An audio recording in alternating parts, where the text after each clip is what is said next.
Hi everyone, welcome to my channel. My name is Kassandra and I'm going to take you through what I call this very lazy Yin Yoga practice. I'm saying lazy because all of the poses are going to be done lying down on our backs. So this is great if you just can't really be bothered to use any kind of effort, and it's also really wonderful to do before bed, a really great way to kind of activate the parasympathetic nervous system, to just soothe your nervous system overall and unwind after a long day. So I have one block. You really don't need it. It's for the last pose before we come into Shavasana. I'm going to go into supported bridge. If you don't have this, you can of course just use a couple of pillows or even a folded up blanket, but you can also, I'll give you another pose recommendation. If you don't have props around, there's something else that you can do. So don't worry about it, and let's begin lying down. Just have your block if you do have one somewhere close by, and we'll start in our reclined butterfly pose. So soles of the feet come together to touch, knees fall apart, and you can choose and play around a little bit here with the distance between your heels and the inner groin. And sometimes it feels nice just to let your hands rest on your stomach, or you can reach and open your arms up as a way to get into the shoulders a little bit. And try to almost tuck and lengthen your tailbone under so that you're not excessively curving through your lower back. And I don't know if you heard that, but my hip always tends to pop in this pose. So just do whatever you need in order to get comfortable and settled. So in Yin, each pose is held for 3 to 5 minutes. We'll be a little closer towards the 3 or 4 minute mark in this class. But just know that if it's too long and too intense, you can always come out and maybe re-enter the pose after a few breaths.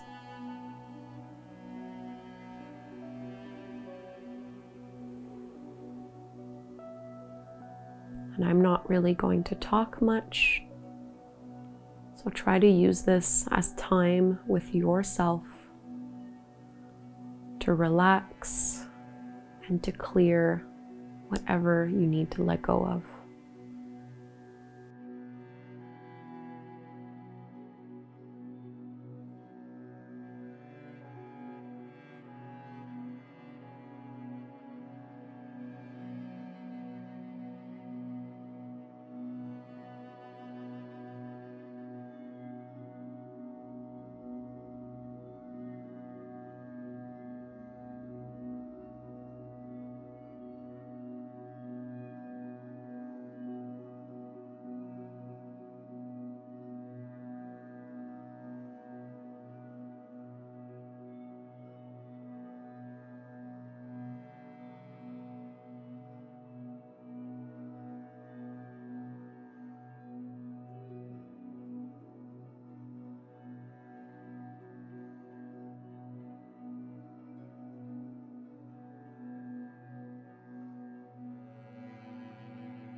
If you had your arms up overhead, just slide them back down and support your knees as they lift back up.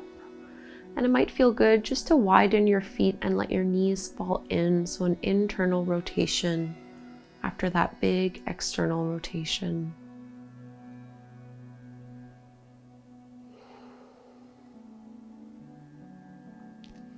We'll be transitioning from here into our reclined pigeon pose, where you can cross your right ankle over the top of your left knee, pressing that knee and thigh away from you, and then drawing that left knee and thigh in towards your belly. Try not to curl head and shoulders off the floor. Just relax into the ground, using only a little bit of arm strength to pull that thigh in.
Let's release, uncross the legs, and we'll go to the other side, but it might feel good just to straighten your right leg first, or even both legs. Just feeling the effects of that pose. And then your left ankle can hook and cross over the top of your right knee. Push that left knee and thigh away from you and draw the right knee into your belly. Maybe holding on to the back of your thigh or the front of your shin. Keep your weight evenly distributed so you're not rolling over on one side. And maybe see if you can keep your eyes closed, cultivating that internal stillness. Staying anchored and connected to your breath. Feeling it travel all the way down to your low belly and low back.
Let's release.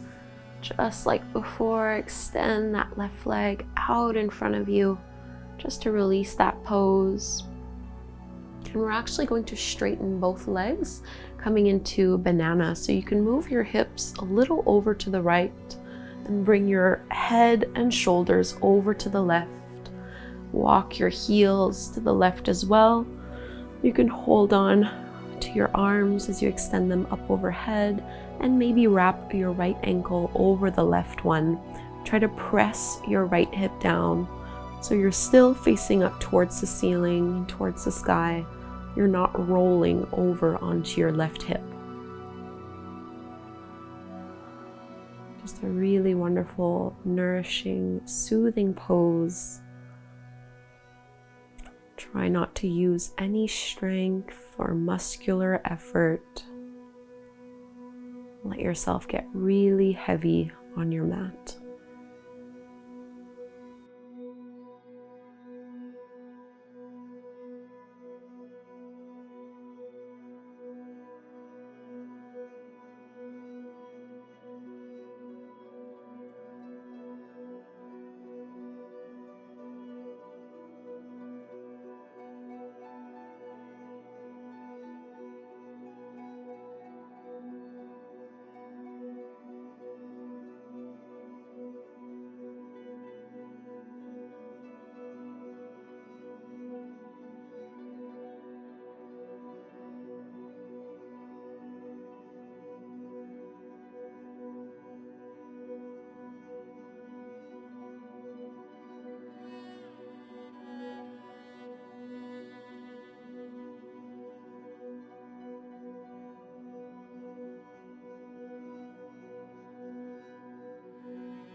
We'll move to banana pose on the other side, uncrossing your legs and shifting your hips over to the left as you bring your upper back and head to the right.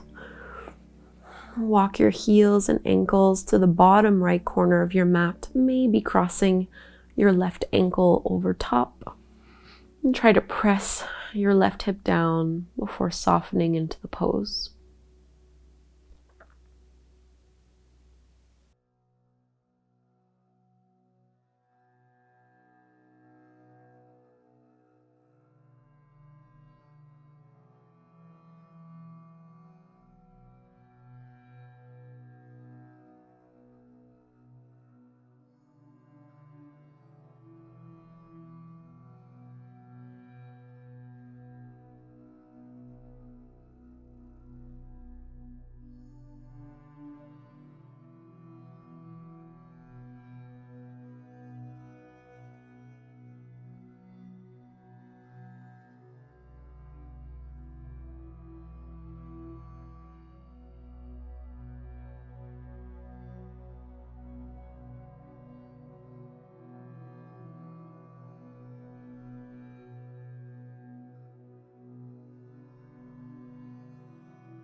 If you had your arms up overhead, you can slide them back down.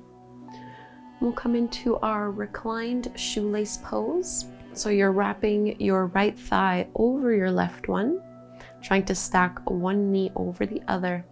And then as you bring this in, you might just hold on to your knees, or you can slide further down towards your ankles or your feet and just pull this down.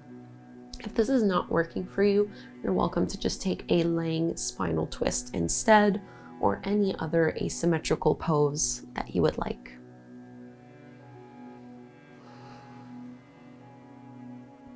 Trying not to use too much muscular effort. Deep breaths right here.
Release the hold of your feet, uncross your legs, and might feel good just to come into like a variation of happy baby here. Widening your knees as a little counter stretch.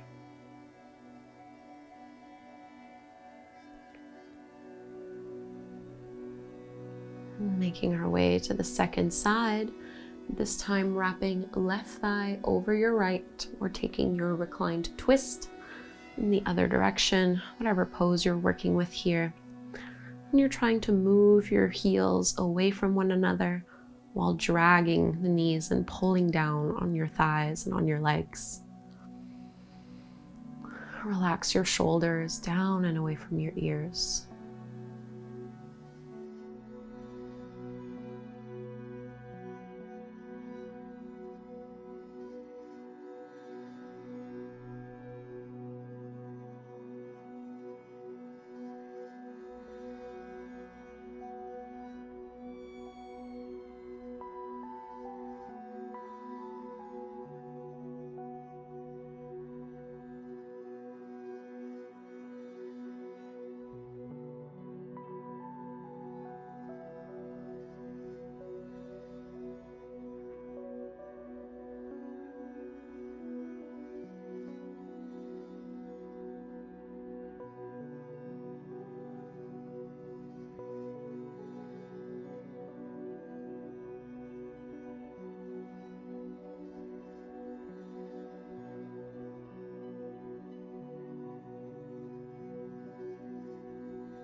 release.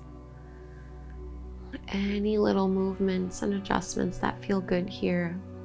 And now before we come into Shavasana, I'll be coming into supported bridge, propping myself up with a block underneath the hips, right under the sacrum. You can use your blankets or your pillows to do this, just a gentle inversion.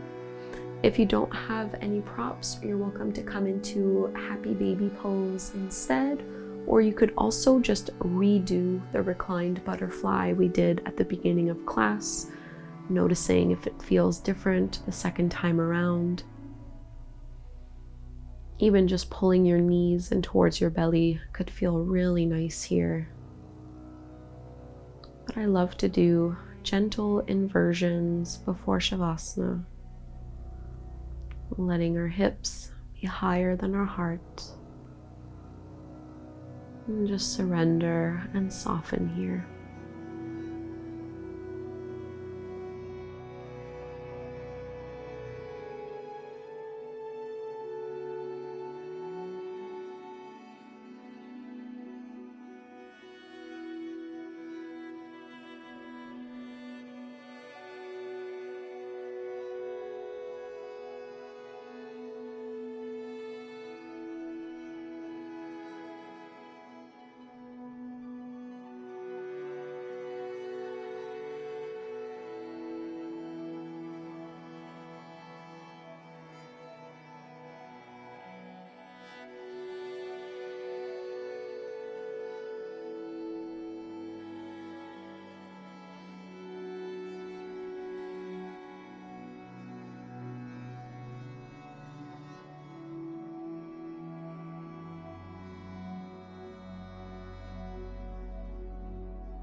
And we'll release. We are all meeting in Shavasana, our final resting pose. If your lower back feels sensitive at all, you can just keep your knees folding in towards one another with your feet flat on the ground. Otherwise, extend. And get as comfortable as possible here. So there's no straining, no effort required. Even relaxing through your facial muscles and your jaw. Fully letting go in this pose.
Begin to deepen your breath. Wiggle your fingers and your toes. Turn your head side to side. And you can extend your arms up overhead. Big stretch here as you lengthen. And just roll over onto one side. Cradle your head and your arm in this fetal pose. Pausing to mark this moment of transition.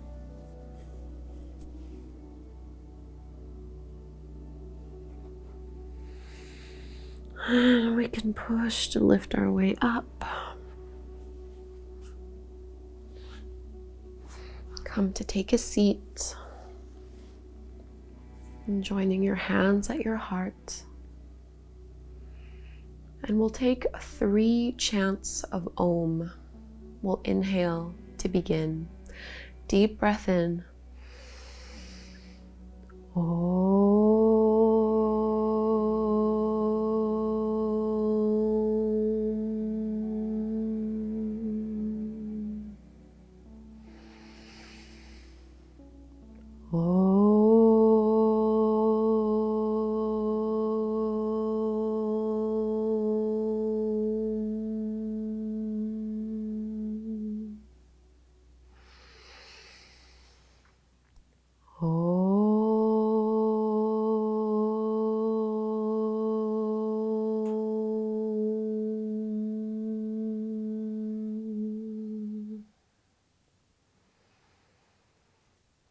Bowing forward, namaste.